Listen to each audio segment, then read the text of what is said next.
చిన్న వయసులోనే అరుదైన వ్యాధితో కన్నుమూసింది దంగల్ నటి సుహానీ భట్నాగర్. అయితే సుహానీ మృతికి కారణమైన ఈ వ్యాధి గురించి ఇప్పుడు సర్వత్రా చర్చనీయాంశమైంది. అదేంటో పూర్తి వివరాలు తెలుసుకుందాం.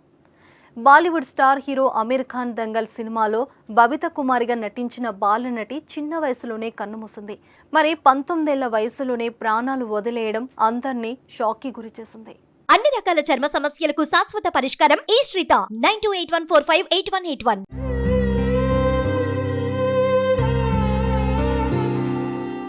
ఈ ఘటనతో బాలీవుడ్ సినీ ఇండస్ట్రీలో ఒక్కసారిగా విషాద ఛాయలు అలుముకున్నాయి. అయితే ఆమెకి కాలు విరగడంతో వాడిన మందులు సైడ్ ఇన్ఫెక్ట్ అవ్వడంతో చనిపోయిందంటూ వార్తలు వచ్చాయి. కానీ కుటుంబ సభ్యులు అందువల్ల కాదంటూ షాకింగ్ విషయాలు వెల్లడించారు.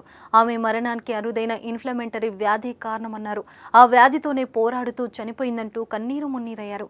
ఆమె కండరాల బలహీనతకు కారణమయ్యే అరుదైన ఇన్ఫ్లమేటరీ వ్యాధి అయిన డర్మాటోమయోసిటిస్ వ్యాధితో బాధపడుతున్నట్లు కుటుంబ సభ్యులు వెల్లడించారు. ఈ వ్యాధి కారణంగానే ఆమెను ఫిబ్రవరి 7న ఎయిమ్స్కి తరలించినట్లు తెలిపారు. చివరికి ఆ వ్యాధి విషమించడంతో ఫిబ్రవరి 16న తుది శ్వాస విడిచిందని అన్నారు. నిజానికి 10 రోజుల క్రితమే ఆమెకు ఈ వ్యాధి ఉన్నట్లు నిర్ధారణ కాగా 2 నెలల క్రితం అందుకు సంబంధించిన లక్షణాలు కనిపించినట్లు వెల్లడించారు.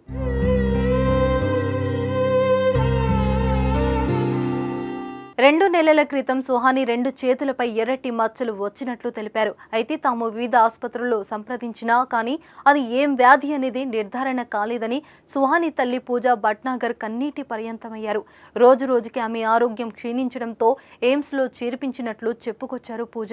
అలాగే ఆమె ఆరోగ్యంలో ఎలాంటి మెరుగుదల లేదని, పైగా ఇన్ఫెక్షన్ మరింత ఎక్కువై అదనపు ద్రవాలు ఊపిరితిత్తుల్లో చేరడంతో అవి కూడా దెబ్బతిన్నాయని సుహానీ తండ్రి సుమిత్ భట్నాగర్ తెలిపారు. దీంతో వైద్యులు వెంటిలేటర్ పై ఉంచి చికిత్స అందించారు. కానీ ఎలాంటి ఫలితం కనిపించలేదని ఆవేదనగా చెప్పుకొచ్చారు సుమిత్. ప్రపంచవ్యాప్తంగా ఇలాంటి వ్యాధితో బాధపడుతున్న వారు 5 నుంచి 6 మాత్రమే ఉన్నారని పేర్కొన్నారు సుహానీ తండ్రి. డెర్మాటోమయోసిటిస్ అంటే ఏంటో ఇప్పుడు చూద్దాం. డెర్మాటోమయోసిటిస్ అనేది బంధన కణజాలం, కండరాలు, చర్మం, అంతర్గత అవయవాల వాపుతో కూడిన పాథాలజీ. సకాలంలో చికిత్స తీసుకోకపోతే వ్యాధి రోజు రోజుకి తీవ్రతరమవుతుంది. ఈ వ్యాధి అనేది ఆటో ఇమ్యూనోపాథాలజీ, అంటే రోగ నిరోధక వ్యవస్థ పనితీరులో ఆటంకాల కారణంగా ఈ వ్యాధి వస్తుంది. ఇలా ఎందుకు జరుగుతుందనేది నేటికి మిస్టరీగానే మిగిలిపోయింది.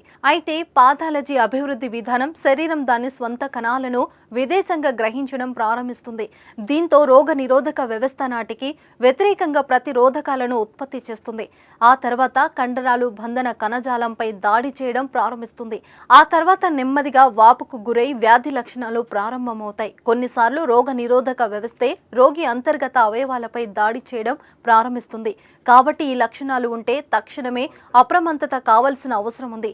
ఏది ఏమైనా మంచి భవిష్యత్తు ఉన్న యువ నటి అకాల మరణం చిత్ర పరిశ్రమను కలిచివేస్తోంది.